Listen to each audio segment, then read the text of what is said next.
पुणे में आयोजित छात्रों की गूंज कार्यक्रम से आई तस्वीरों ने पूरे देश में हलचल मचा दी है। जहां एक तरफ विपक्ष के नेता जन सरोकार के मुद्दों पर सीधे संवाद कर रहे हैं, तो वहीं दूसरी तरफ सत्ता के अहंकार में डूबी मोदी सरकार का महिला विरोधी और दकियानूसी चेहरा फिर से बेनकाब हो गया है। इस कार्यक्रम ने यह साबित कर दिया है कि सत्ता के दम पर देश की आधी आबादी को चुप कराने का दौर अब बीत चुका है। पुणे के इस मंच पर जब हजारों छात्राओं की मौजूदगी में कांग्रेस नेता राहुल गांधी पहुंचे तो माहौल पूरी तरह से बदल गया।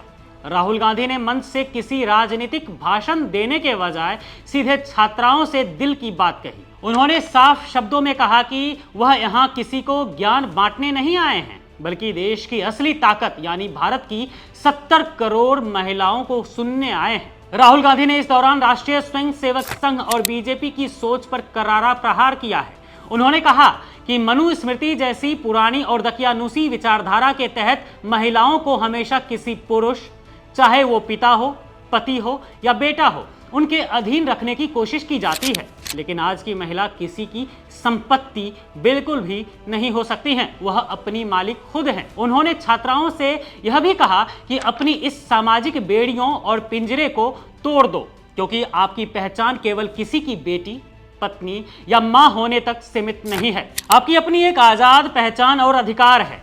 इसी कार्यक्रम के दौरान जब लोकप्रिय लोक गायिका नेहा सिंह राठौड़ मंच पर आई तो उन्होंने अपने दर्द को बयां करते हुए राहुल गांधी से कहा कि पिछले 5 सालों से बीजेपी की ट्रोल आर्मी और अंधभक्त उन्हें लगातार गालियां दे रहे हैं, लेकिन वह सुधरने वाली नहीं है।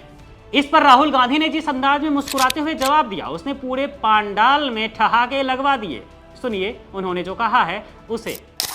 वो सर मुझे गालियां दे रहे हैं पिछले 5 सालों से और कहते हैं तुझे पिछले 5 सालों से गालियां दे रहे हैं, तू सुधरी नहीं। मैं उनसे बता देना चाहती हूँ कि मैं नहीं सुधरने वाली हूँ।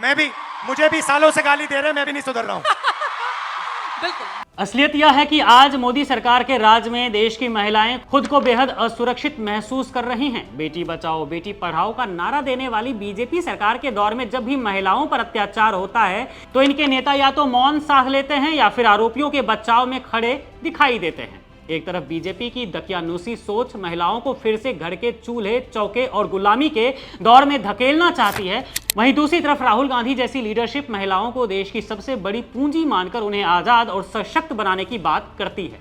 राहुल गांधी ने जिस तरह से निडर होकर महिलाओं के सम्मान, उनकी आजादी और उनके अधिकारों की बात उठाई है, उसने यह साफ कर दिया है कि देश का युवा और देश की नारी अब इस सत्ता के झूठ और ढोंग को बर्दाश्त करने के मूड में बिल्कुल भी नहीं है।